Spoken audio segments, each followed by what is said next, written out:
சுரக்காவே வேணான்னு சொல்கிறவங்க கூட கண்டிப்பாக இந்த அல்வாவை செஞ்சு கொடுத்தீங்கன்னா கேட்டு கேட்டு சாப்பிடுவாங்க. அவ்வளோ டேஸ்ட்டாக இருந்துச்சு.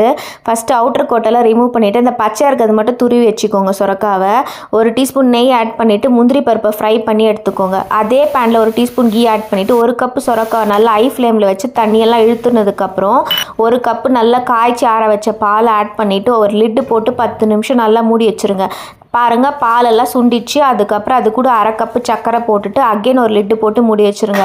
10 நிமிஷத்தில் அந்த தண்ணி விட்டதெல்லாம் இழுத்துக்கும் அதுக்குள்ளேயே.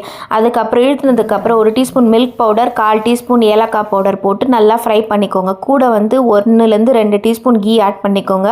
நான் 1 டீஸ்பூன் தான் ஆட் பண்ணேன். 1 டீஸ்பூன் ஆட் பண்ணதுக்கப்புறம் நல்லா திக்கானதுக்கப்புறம் பாருங்கள், சூப்பரான சுரக்காய் அல்வா ரெடி. இந்த அல்வா மட்டும் பார்த்திங்கன்னா வாயில் வச்சோடனே செம்மையாக கரைஞ்சது. காசி அல்வா என்னங்க, அந்த அல்வா விட இது சூப்பராக இருந்துச்சு. பிடிச்சிருந்தா லைக்கை தட்டுங்க, ஷேர் பண்ணுங்கள், சப்ஸ்கிரைபும் பண்ணிக்கோங்க.